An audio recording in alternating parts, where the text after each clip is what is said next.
Hoy vamos a estudiar la lección número 22 en nuestro manual en el tomo 2. El título de la lección es El sello del Dios vivo. Estamos estudiando el mensaje del tercer ángel y específicamente el último tema, y el próximo, va a tratar sobre el asunto del sello de Dios y la marca de la bestia. Pero antes de comenzar a estudiar esta lección, vamos a hacer lo que hacemos siempre: pedir que el Dios que inspiró la Biblia venga y esté presente para explicárnosla. Así que oremos. Padre Celestial, te pedimos en estos momentos que nos acompañes por medio de tu Santo Espíritu. Amén. Ilumina nuestras mentes, abre nuestros corazones y capacítanos para compartir la verdad presente para este tiempo. Gracias te damos por responder nuestra oración, pues te lo imploramos en el nombre de Jesús. Amén. Los adventistas del séptimo día no somos los únicos cristianos que observamos el sábado. Hay judíos ortodoxos que guardan el sábado. Hay judíos mesiánicos. Hay bautistas del séptimo día. Y conozco varios grupos pentecostales y carismáticos que también observan el sábado.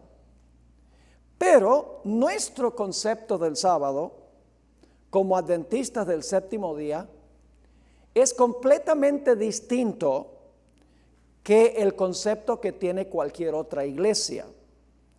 La hermana White escribió una vez en cuanto a un evangelista adventista que estaba predicando en Wisconsin sobre el sábado, pero sin presentar el carácter distintivo del sábado como lo entendemos nosotros los adventistas.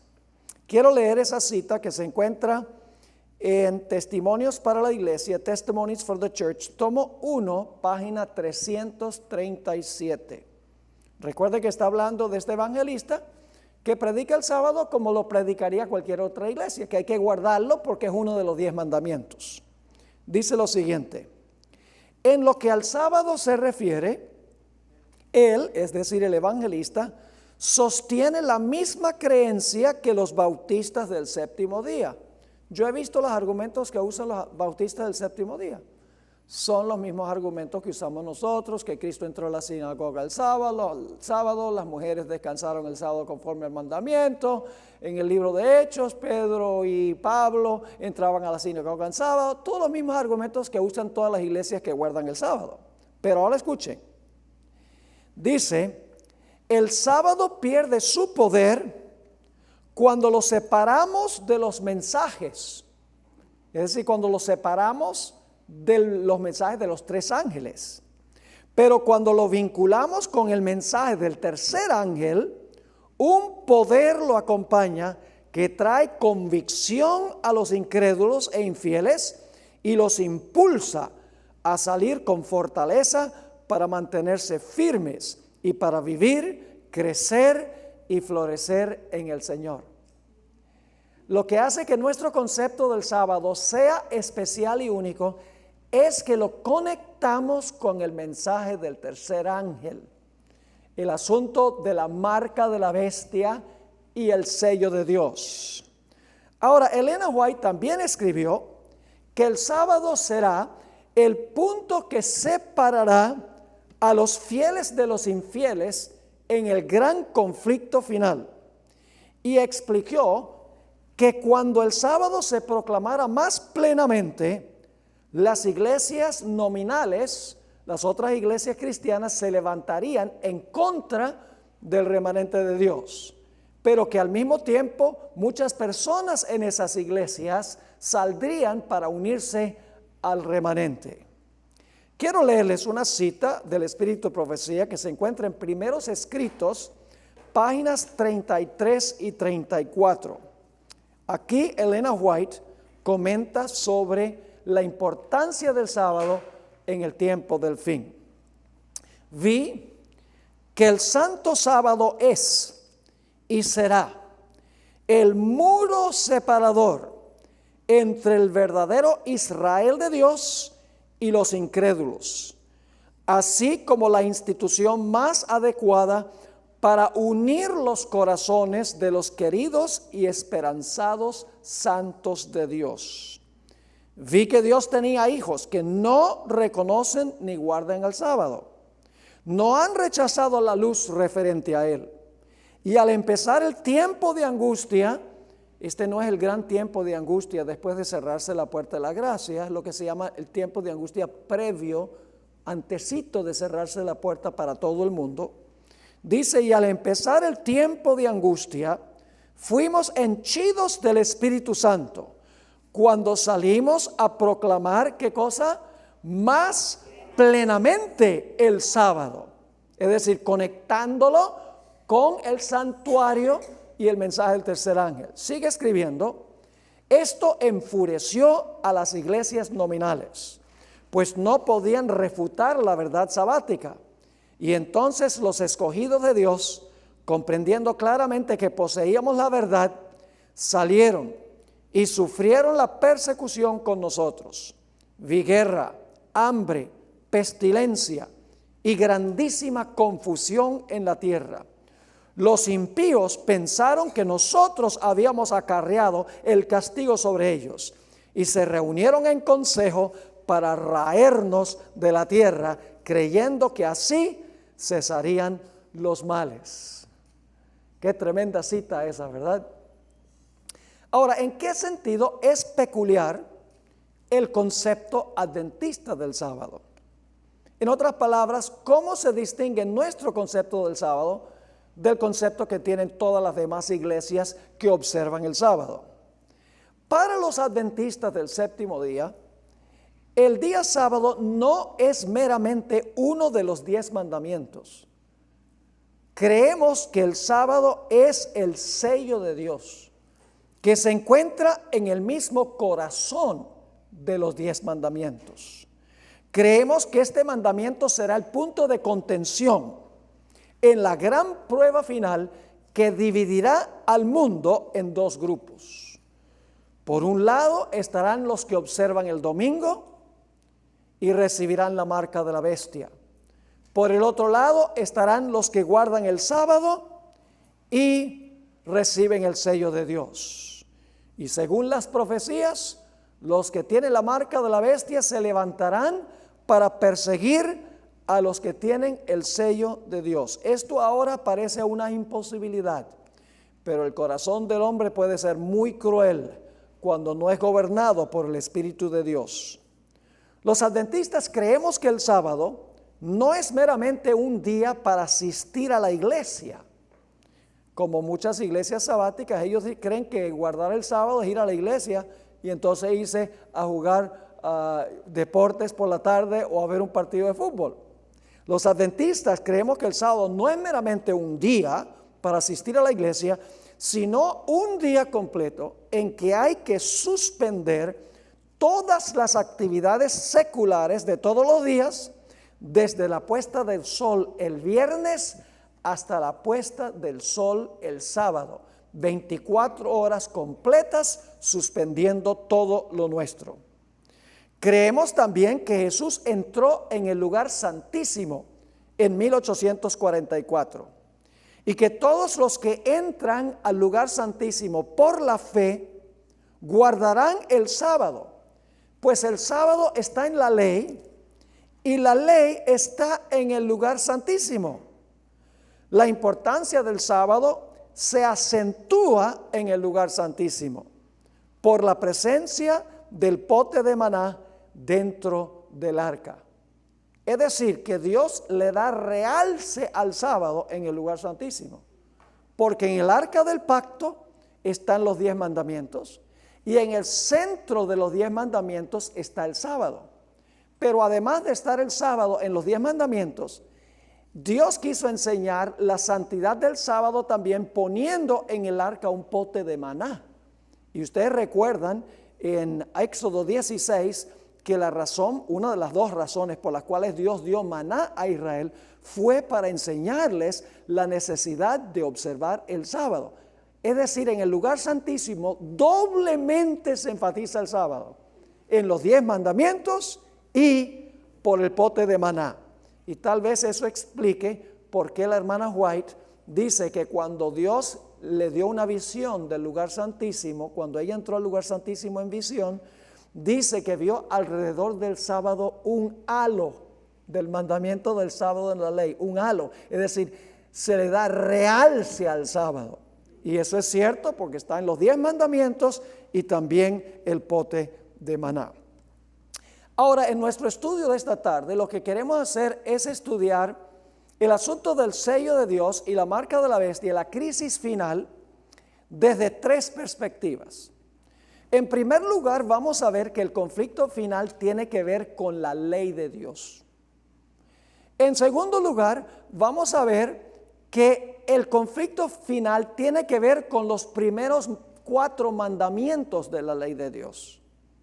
Y luego, un poquito más restringido, vamos a ver que el conflicto final tiene que ver con el 4º mandamiento de la ley de Dios. Así que vamos de lo amplio a lo más específico. El conflicto final tiene que ver con la ley, tiene que ver con la primera tabla de la ley, tiene que ver con el mandamiento del sábado en el centro de la ley.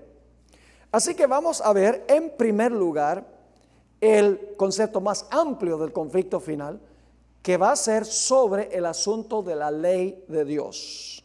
Vamos a Apocalipsis 12 y el versículo 17. Vamos a leer una serie de versículos que yo creo que ustedes conocen muy bien, los hemos leído muchas veces, pero vamos a leerlos de nuevo porque demuestran cuál es la controversia final. Apocalipsis 12, 17 dice lo siguiente: entonces el dragón se llenó de ira contra la mujer. ¿Qué representa la mujer? La iglesia. Y se fue a hacer guerra contra el resto o el remanente de la simiente de ella. ¿Y por qué odia el dragón a la simiente de la mujer? Los que guardan los mandamientos de Dios y tienen el testimonio de Jesucristo. La ira final de Satanás tiene algo que ver con los mandamientos de Dios. Lo dice claramente este versículo. Y este versículo en Apocalipsis 12 viene después de los 1260 años, después que la tierra, el territorio de los Estados Unidos, ayuda a la mujer. Esto está describiendo el conflicto final. Notemos también lo que nos dice Apocalipsis 14 y el versículo 1. Apocalipsis 14 y el versículo 1. Aquí se habla del sello de Dios y dice lo siguiente: después miré, y he aquí el Cordero estaba en pie sobre el monte de Sión, y con él 144,000, que son los que van a estar vivos cuando Cristo venga, y eso lo vamos a ver más adelante en otro tema. ¿Y qué tenían los 144,000? Los que van a estar vivos cuando Jesús venga. Tenían el nombre de él y el de su padre escrito ¿dónde? En la frente. Ahora la pregunta es, ¿qué es lo que Dios escribe en la frente? Porque dice aquí que tienen aquí el nombre del Padre en la frente. ¿Qué representa el nombre? Esto ya lo vimos. Representa el carácter. ¿A dónde se revela el carácter de Dios? El carácter de Dios se revela en forma escrita en su ley. En su ley. La ley es una copia escrita de lo que es el carácter de Dios. Ahora, aquí dice entonces que el sello o el nombre del Padre se coloca en la frente. Vamos a ver qué es lo que coloca Dios en la frente. ¿Qué tiene usted detrás de su frente? El cerebro. Más específicamente, ¿qué parte del cerebro? El lóbulo frontal, a donde toma decisiones, a donde puede distinguir entre el bien y el mal, a donde puede entender la voluntad de Dios y practicarla y tomar decisiones. Por eso está el sello, ¿dónde? En la frente. Pero ¿qué es lo que coloca Dios en la frente que tiene los 144,000? Jeremías 31 y el versículo 33. Jeremías 31 y el versículo 33. Por lo cual, este es el pacto que haré con la casa de Israel después de aquellos días. Y esto no está hablando del Israel del Antiguo Testamento, porque el libro de Hebreos está siendo escrito a cristianos. Sigue diciendo, dice el Señor, pondré mis ¿qué? No solo un mandamiento, pondré mis leyes, ¿dónde? En la frente, en la mente de ellos, y sobre su corazón las escribiré, y seré a ellos por Dios, y ellos me serán a mí por pueblo. ¿Qué escribe Dios en la frente? En la mente, sus leyes, los 10 mandamientos. ¿Y qué van a guardar los fieles al final de la historia? Que Satanás va a odiar los mandamientos de Dios. Vamos ahora a la página 269, Isaías 8:16. Nuevamente nos dice que la ley es la que Dios sella en medio de sus discípulos. Dice, ata el testimonio, sella, ¿qué cosa? La ley entre mis discípulos. Nuevamente es la ley la que se sella. Vamos a segunda de Timoteo, el capítulo 2 y el versículo 19. Segunda de Timoteo 2:19. Vamos a encontrar en este versículo que los que tienen el sello de Dios se apartan de la iniquidad o del pecado. ¿Qué es el pecado? Transgresión de la ley. Así que si los que tienen el sello se apartan de la iniquidad, se están apartando ¿de qué? Del pecado, que es transgresión de la ley. Vamos a leer este versículo. Pero el fundamento de Dios está firme, teniendo este sello. Está hablando del fundamento de Dios y de su sello. Conoce el Señor a los que son suyos. Yo pregunto, ¿los 144,000 son suyos? Oh, la generación final. Dice, conoce el Señor a los que son suyos y, ¿qué más? Apártese de iniquidad todo aquel que invoca el nombre de Cristo. Qué interesante. Entonces los cristianos, Dios espera que los cristianos se aparten de la iniquidad. Sí, para tener el sello tiene que apartarse de la iniquidad. Ahora, la palabra iniquidad que se usa aquí no es la misma palabra anomías que vimos en un tema anterior. Aquí la palabra es adiquía. Pero quiero mostrarles que la palabra adiquía, iniquidad, es sinónima a la palabra anomías, que se traduce transgresión de la ley. Note lo que dice Mateo 7:23. Aquí está hablando de los que echan demonios en el nombre de Jesús, los que hacen milagros en el nombre de Jesús, los que profetizan en el nombre de Jesús, y que Jesús les va a decir algo muy doloroso. Dice Mateo 7:23, pero Mateo 7:23, luego Lucas 13:27. Mateo 7:23 dice, entonces les declararé, nunca os conocí, apartaos de mí, hacedores de maldad. La palabra maldad ahí es la palabra anomías. Es la mismita palabra idéntica que se traduce en 1 Juan 3:4, transgresión de la ley. Es decir, aquí se podría traducir, apartaos de mí, transgresores de la ley. ¿Qué va a decirle Jesús a aquellos que reclamaron su nombre, hasta hicieron milagros y dieron profecías y echaron demonios, pero que realmente no estaban conectados con Jesús, que transgredían la ley de Dios? ¿Qué va a decir Jesús? Nunca los conocí yo a ustedes. Ahora, Lucas 13:27 tiene el mismo concepto, pero se usa la palabra adiquía que leímos en 2 de Timoteo 2:19. Es el mismo pensamiento, pero una palabra distinta. Dice, pero os dirá, os digo que no sé de dónde sois. Apartaos de mí, todos vosotros, hacedores de adiquía, hacedores de maldad.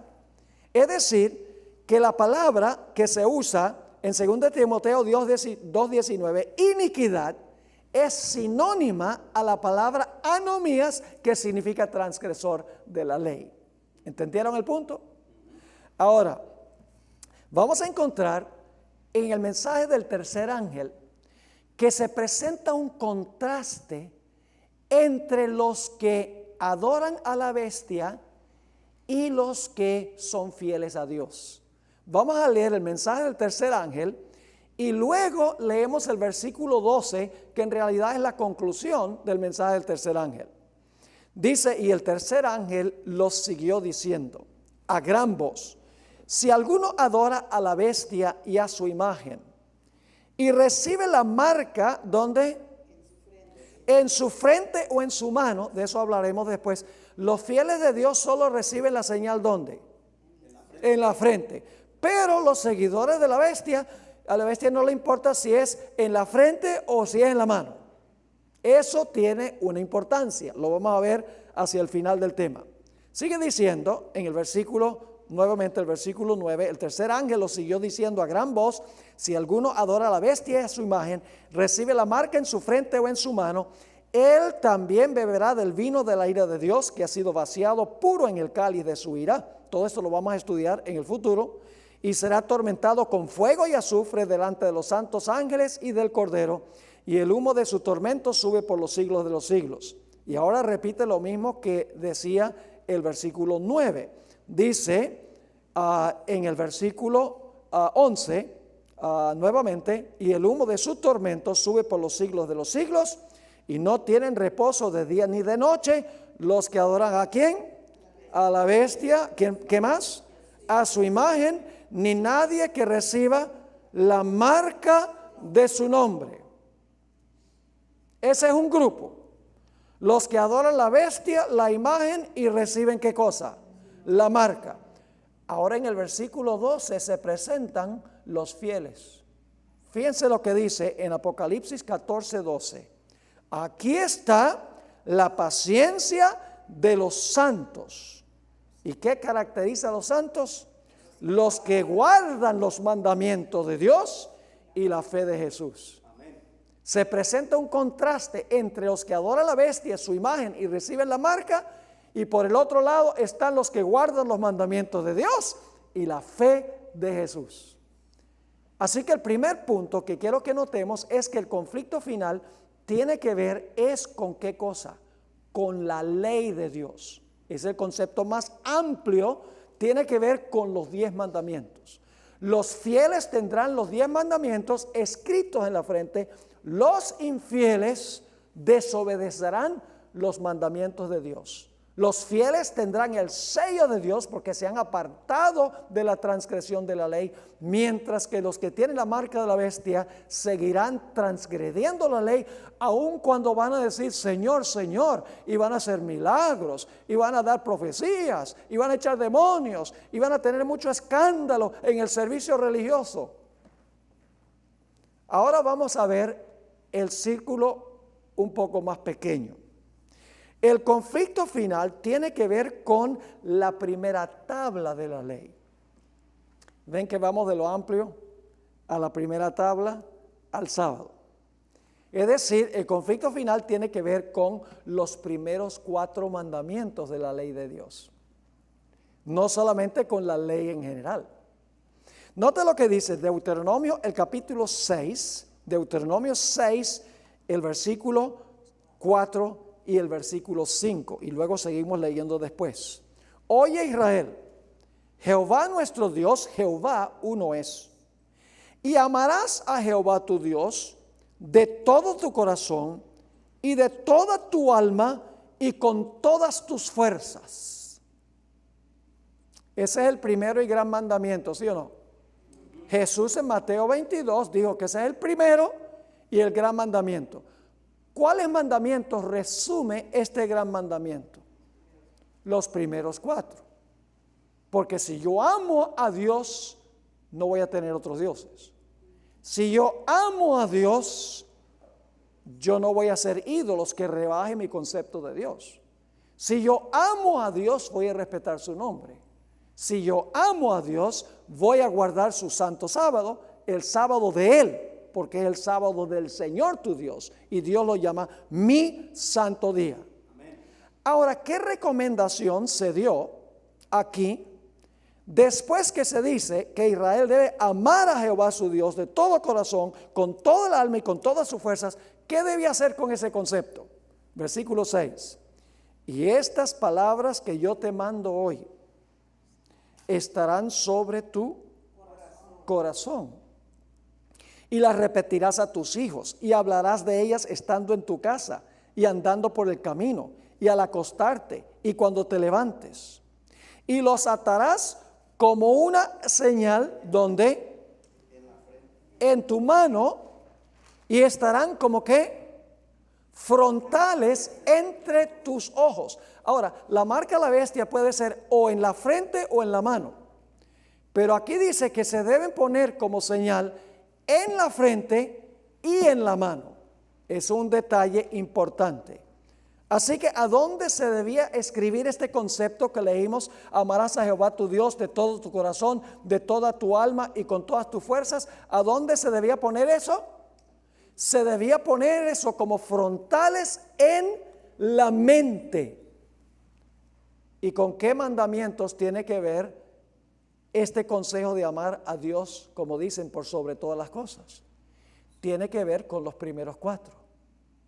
En realidad no tiene que ver con los últimos 6. Los últimos 6 no describen nuestra relación con Dios.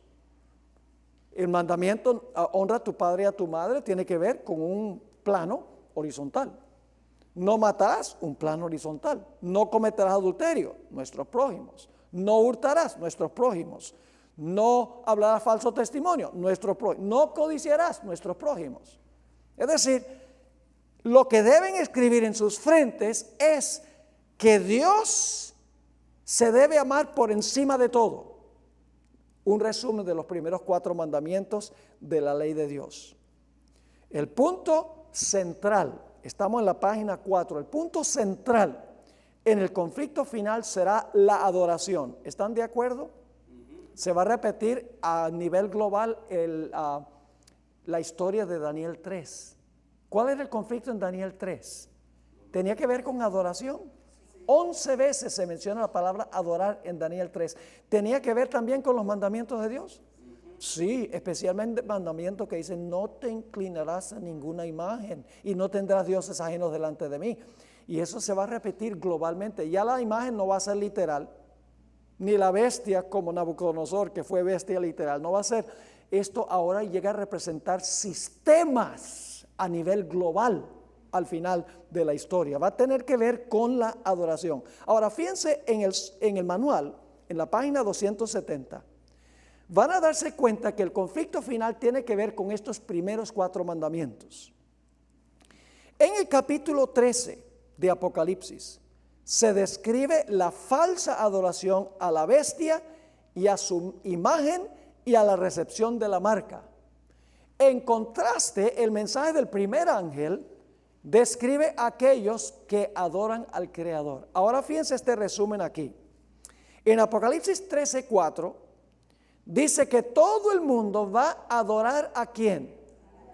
A la bestia. Yo pregunto, ¿sería esa una violación del primer mandamiento? ¿No tendrás dioses ajenos delante de mí? Sí. En segundo lugar, toda la tierra va a adorar la imagen de la bestia. ¿Sería esa una violación del segundo mandamiento? No te harás imagen ni te inclinarás a ella. Sí, Señor.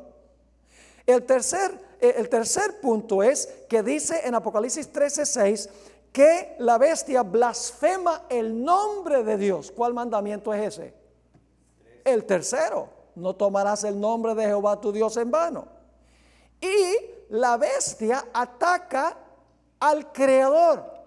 Ataca su santo día, estableciendo un día rival. Entonces yo pregunto, ¿sobre cuáles mandamientos tiene que ver el conflicto final? Con la primera tabla de la ley, con los primeros 4. Pero ahora necesitamos ir al círculo más pequeño. El conflicto final no solamente tiene que ver con la ley de Dios, los 10 mandamientos. No solo tiene que ver con los primeros 4 mandamientos, sino que tiene que ver específicamente con el 4.º mandamiento de la primera tabla de la ley. Vamos al Salmo 95 y el versículo 1 al 6. Venid, aclamemos alegremente a Jehová, cantemos con júbilo a la roca de nuestra salvación.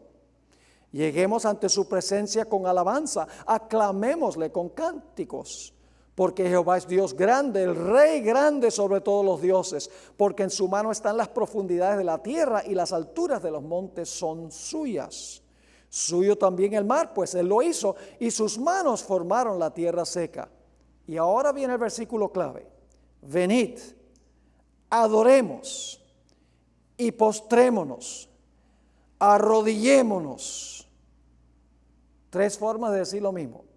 Adoremos, postrémonos, arrodillémonos. ¿Por qué?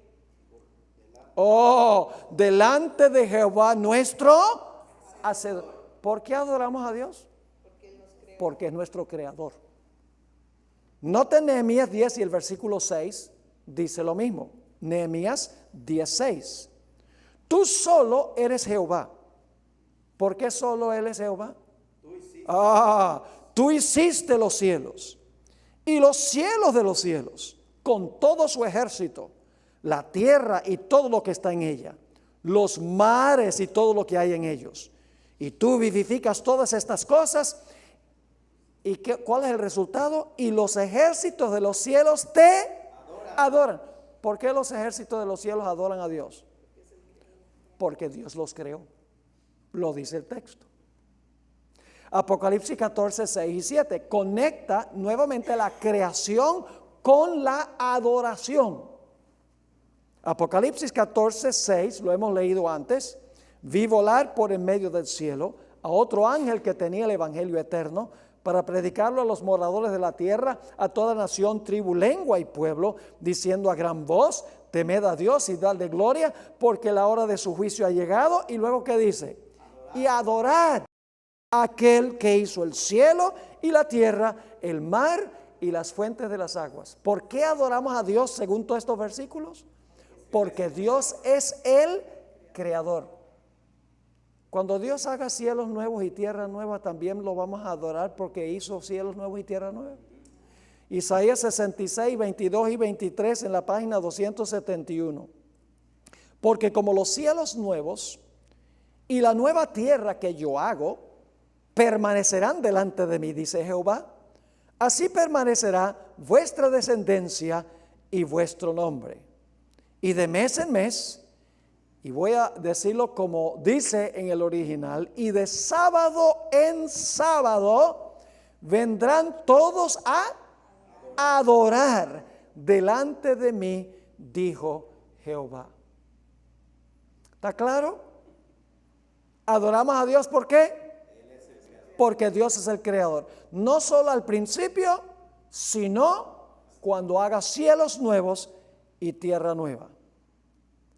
Ahora, adoramos a Dios porque es el creador, pero nos dice que Dios estableció una señal del creador.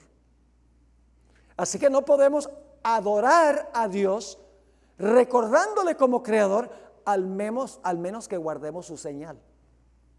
Usted no puede decir, yo adoro al creador y echar a un lado la señal del creador. Vamos a Éxodo 31 y el versículo 17 a donde se habla de la señal. Hablando del sábado dice, señal es para siempre entre mí y los hijos de Israel. Y siempre hay gente que dice, ve, es solo para Israel. ¿Dónde está la palabra solo ahí? ¿Ahí aparece la palabra solo? No. ¿Por qué Dios dice que el sábado, en ese versículo, es señal entre Dios e Israel? Porque Israel era su pueblo en ese momento. No iba a decir que es señal entre él y la iglesia. La iglesia no existía todavía. Dios sencillamente está declarando en ese momento, Israel era su pueblo, y dice que el sábado era señal entre él e Israel. Pero no dice solo o exclusivamente entre él e Israel. Y fíjense cómo termina el versículo. Señales para siempre entre mí y los hijos de Israel. Y ahora viene la razón. Porque en 6 días hizo Jehová los cielos y la tierra, y el séptimo día cesó y reposó. ¿Se dieron cuenta aquí que esto tiene mucho más que ver con todos los seres humanos que con los judíos? Dice que Israel debía guardar el sábado por el Creador. Entonces la gente antes de Israel no necesitaba recordar al Creador guardando el sábado. Y después de Israel nadie tiene que guardar el sábado recordando al Creador. No, el hecho de que dice que el sábado es señal del Creador significa que cuando Dios estableció el sábado, lo estableció para todos los tiempos y para todas las personas. Noten Ezequiel 20 y el versículo 12. Nuevamente dice que el sábado es la señal. Dice allí, y les di también mis días de reposo, mis sábados, para que fuesen, ¿por qué? Por señal entre mí y ellos, para que supiesen que yo soy Jehová, que los santifico. Y alguno dirá, bueno, pastor, pero no es lo mismo decir sello y señal. Está bien, el sábado es la señal, pero Apocalipsis dice que habla del sello. Bueno, en la Biblia señal y sello se usan intercambiablemente. Noten Romanos 4 y el versículo 11, no está hablando del sábado, está hablando de la circuncisión, pero demuestra que señal y sello se usan sinónimamente. Dice aquí en cuanto a Abraham, y recibió la circuncisión como ¿qué? Señal. Como señal, como sello. O sea, señal y sello son intercambiables. Recibió la circuncisión como señal, como sello de la justicia de la fe que tuvo estando aún incircunciso, para que fuese padre de todos los creyentes no circuncidados, a fin de que también a ellos la fe les sea contada por justicia. Así que el sábado es la señal o el sello de Dios que se coloca en la frente. Ahora, notemos otro punto muy interesante. En los días de Ezequiel, el pueblo de Israel estaba por ser llevado cautivo por Nabucodonosor, por su apostasía, porque estaban cometiendo las terribles abominaciones de las naciones circundantes.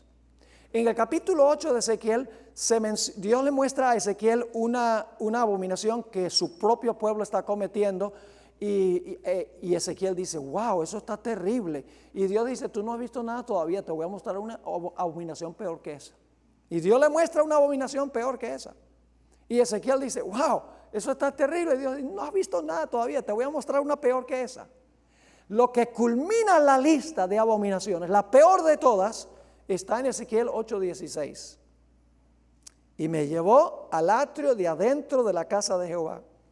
Y he aquí junto a la entrada del templo de Jehová, entre la entrada y el altar, como 25 varones, sus espaldas vueltas al templo de Jehová y sus rostros hacia el oriente, y adoraban al sol, postrándose hacia el oriente. Los que profesaban ser pueblo de Dios estaban adorando al sol. La peor abominación de todas. Pero yo pregunto, ¿todos estaban cometiendo esa abominación? No. Noten Ezequiel 9 y vamos a leer los versículos 5 y 6. Perdón, el capítulo Ezequiel 9 y el versículo 4 y 5, más bien. Y le dijo Jehová, aquí se va a colocar una señal en la frente de los que son fieles en la ciudad, de los que no están cometiendo las abominaciones. Dice, y le dijo Jehová, pasa por en medio de la ciudad, por en medio de Jerusalén, y ponles una ¿qué? Una señal en la frente a los hombres que gimen y que claman a causa de todas las abominaciones que hacen en medio de ella. Y a los otros dijo, oyéndolo yo, pasad por la ciudad en pos de él y matad, no perdone vuestro ojo, ni tengáis misericordia. Y luego dice que los que tenían la señal no iban a ser destruidos. ¿Cuántos grupos había entonces en Jerusalén? Los que tenían la señal de Dios y los que no tenían la señal. Ahora, algunos dicen, pero pastor, usted está diciendo que Dios destruyó a Jerusalén y la gente rebelde en Jerusalén porque estaban adorando el sol y habían olvidado el sábado. Eso es precisamente lo que estoy diciendo. Noten en la página 272 en Jeremías 17, Dios explica por qué razón destruyó la ciudad de Jerusalén. Dice, no obstante, si vosotros me obedeciereis, dice Jehová, no metiendo carga por las puertas de esta ciudad en el día de reposo, sino que santificareis el día de reposo, no haciendo en él ningún trabajo, entrarán por las puertas de esta ciudad en carros y en caballos los reyes y los príncipes que se sientan sobre el trono de David, ellos y sus príncipes, los varones de Judá y los moradores de Jerusalén, y esta ciudad será habitada para siempre. Si ustedes observan el sábado como debe ser, ¿qué va a pasar? La ciudad va a permanecer para siempre. ¿Pero por qué fue destruida la ciudad? Estaban adorando al sol. Pero los que no estaban adorando el sol, los que tenían la señal en la frente, no murieron en la destrucción. Noten lo que dice el versículo 27, el otro lado de la moneda. Pero si no me oyereis para santificar el día de reposo, y para no traer carga ni meterla por las puertas de Jerusalén en el día de reposo, yo haré descender, ¿qué cosa? Fuego en sus puertas, y consumirá los palacios de Jerusalén, y no se apagará. Ahora, ¿por qué traigo a colación lo que dice Ezequiel? Porque el libro de Apocalipsis lo que hace es tomar de Ezequiel en el capítulo 13 y 14. Hay un grupo en el capítulo 14 y el versículo 1 y también el capítulo 7, 1 al 4, que tienen en su frente, ¿qué cosa? El sello de Dios.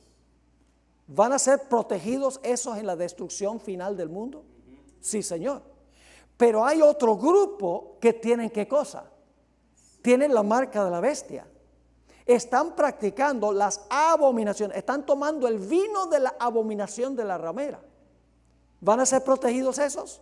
No, van a ser destruidos. Entonces, ¿qué es lo que distingue a los impíos de los justos? Lo que distingue a los justos es que ellos tienen el sello o la señal de Dios, ¿dónde? En su frente. Y fíjense que se pone en contraste en Apocalipsis los que tienen la marca de la bestia y los que tienen el sello de Dios. Noten Apocalipsis 13, 16 y 17. Hablando de lo que hace esta bestia que se levanta de la tierra y hacía que a todos, pequeños y grandes, ricos y pobres, libres y esclavos, se les pusiese una marca en la mano derecha o en la frente. Esta no es la marca que pone Dios, sino la marca que pone la bestia que se levanta de la tierra. Y que ninguno pudiese comprar ni vender, sino el que tuviese la marca o el nombre de la bestia o el número de su nombre.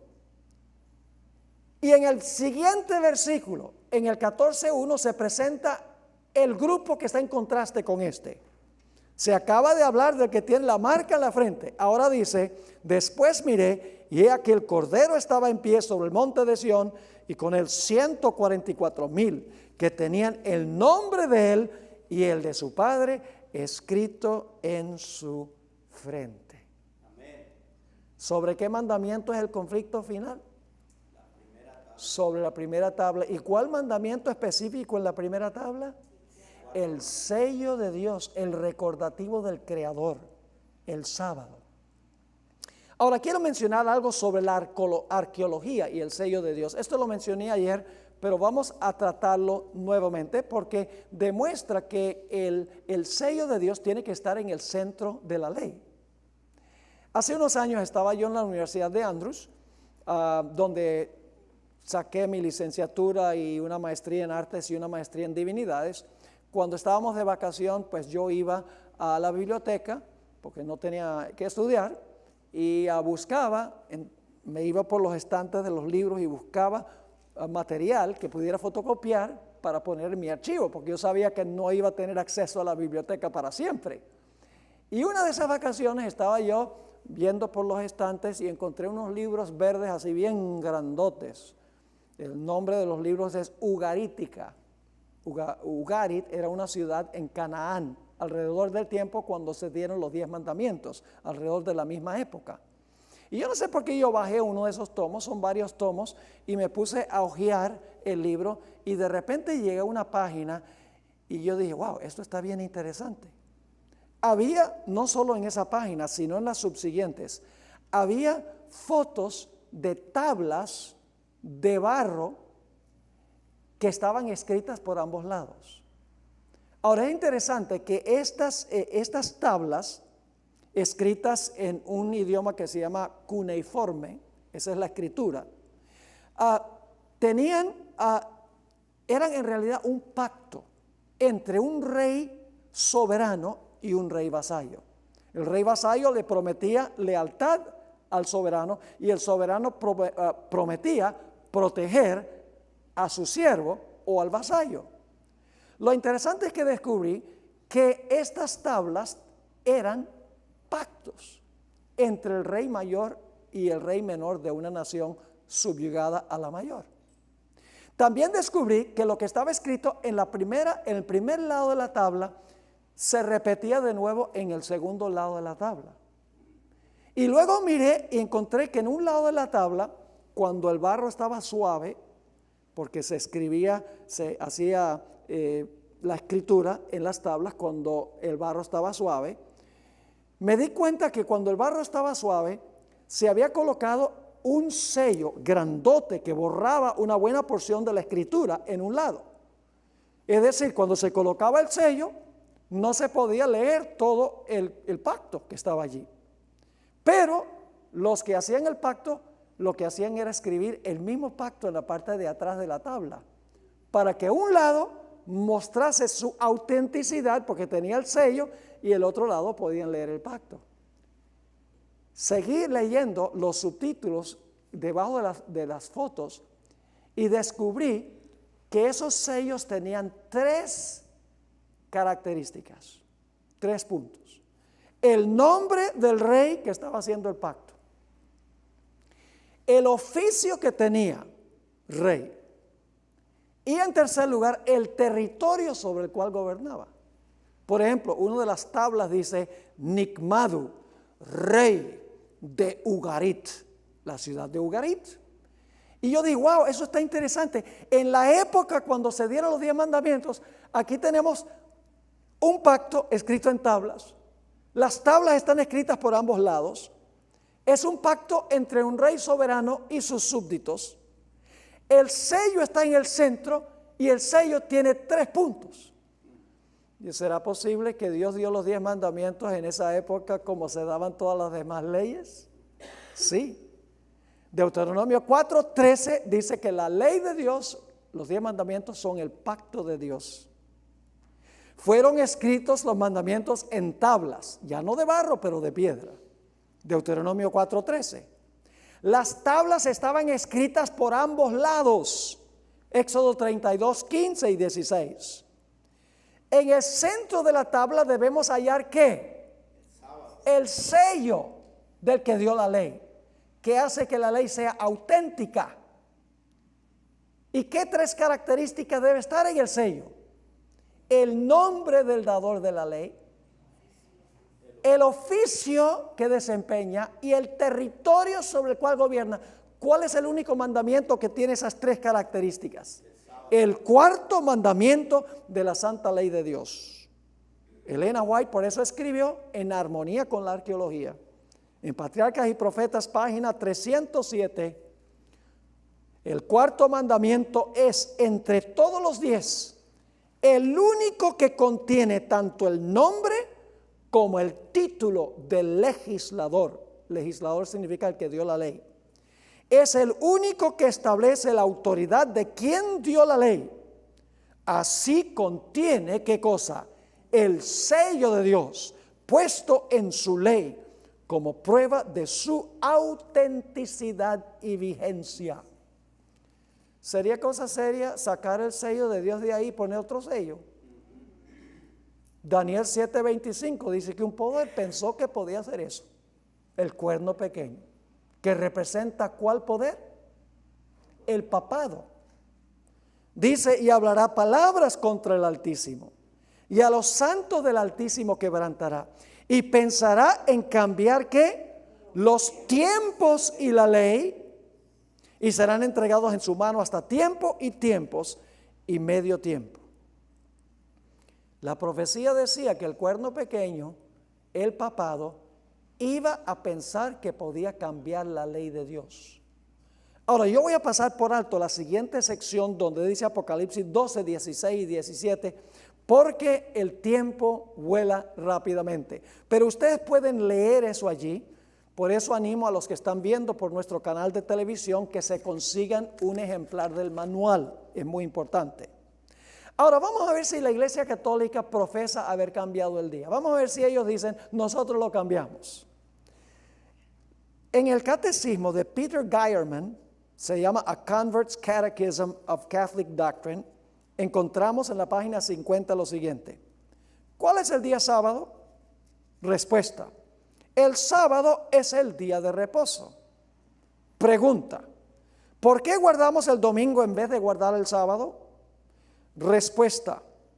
Observamos el domingo en vez del sábado porque la Iglesia Católica transfirió la solemnidad del sábado al domingo. ¿Está claro? ¿Pensará que? Cambiar los tiempos y la ley. Ahora, es interesante que el hombre que recibió la respuesta, porque es una pregunta que hizo un individuo, el que dio la respuesta, el hombre estaba confundido, el que quería la respuesta, y se imaginó que debía haber un error, y por lo tanto le escribió una carta al famoso cardenal Jaime Gibbons de Baltimore, y le preguntó si en verdad la Iglesia Católica había cambiado el día de reposo del sábado al domingo, como decía el catecismo de Peter Geierman. Y aquí está la respuesta, escrita por el canciller H.F. Thomas, noviembre 11, 1895, quien era canciller del cardenal Jaime Gibbons. Claro que la Iglesia Católica Romana dice que el cambio fue suyo. Y este acto, ahora escuchen bien, y este acto constituye una ¿qué? Marca. Una marca de su poder eclesiástico y de su autoridad en asuntos religiosos. Interesante. En la revista Catholic Record, septiembre 1, 1923, encontramos esta cita. El domingo es nuestra marca de autoridad. La iglesia está por encima de la Biblia y este cambio de la observancia del sábado es una prueba de tal hecho. Extraordinaria cita, audaz. Por eso el cuerno pequeño se sienta en el templo de Dios haciéndose parecer Dios. Se le llama el hombre de pecado porque usurpa el lugar de Dios y pone su propia señal en lugar de la señal que exalta al Creador. Leamos la siguiente cita. Por largo tiempo todas las naciones cristianas dependían de la Iglesia Católica. Y como hemos visto, los varios estados imponían por ley sus ordenanzas, las cuales exigían la adoración y la suspensión del trabajo el domingo. El protestantismo, al desechar la autoridad de la iglesia, no puede dar una buena razón que sustente su teoría dominical. Y por lo tanto debería por lógica guardar el sábado como día de reposo. Al redactar leyes que mandan a santificar el domingo, el Estado está reconociendo inconscientemente la autoridad de la Iglesia Católica y está implementando más o menos fielmente su prescripción. La santificación del domingo como día de adoración pública al Dios omnipotente es una creación puramente de la Iglesia Católica. Qué interesante, eso es un autor católico, John Gilmary Shea, en una revista, The American Catholic Quarterly Review. Ahora pasemos por alto las siguientes tres citas y vamos a la página 275, donde la hermana White explica qué fue lo que pasó con el cambio del sábado. Dice, pero no paró aquí la obra del jefe engañador. Había resuelto reunir al mundo cristiano bajo su bandera y ejercer su poder por medio de su vicario, el orgulloso pontífice que aseveraba ser el representante de Cristo. Realizó su propósito valiéndose de paganos semiconvertidos, de prelados ambiciosos y de eclesiásticos amigos del mundo. Convocábase de vez en cuando grandes concilios en que se reunían los dignatarios de la iglesia de todas partes del mundo. Casi en cada concilio, el día de reposo que Dios había instituido era deprimido un poco más, en tanto que el domingo era exaltado en igual proporción. Así fue como la fiesta pagana llegó a ser honrada como institución divina, mientras que el sábado de la Biblia era declarado reliquia del judaísmo y se pronunciaba una maldición sobre sus adoradores, observadores. Vamos a leer la siguiente cita. El Señor manda por el mismo profeta: ata el rollo del testimonio y sella la ley entre mis discípulos. El sello de la ley de Dios se encuentra en el cuarto mandamiento. Este es el único de los 10 mandamientos que contiene tanto el nombre como el título del legislador. Declara que es el creador del cielo y la tierra y revela así el derecho que tiene para ser reverenciado y adorado sobre todos los demás. Aparte de este precepto, no hay nada en el decálogo que demuestre qué autoridad fue la que promulgó la ley. Cuando el día de reposo fue cambiado por el poder del Papa, se le quitó el sello a la ley. Los discípulos de Jesús están llamados a restablecerlo, elevando el sábado del cuarto mandamiento a su lugar legítimo como institución conmemorativa del Creador. Esa es nuestra tarea. Entonces yo pregunto, ¿cuántos grupos va a haber en el mundo al final de la historia? 2.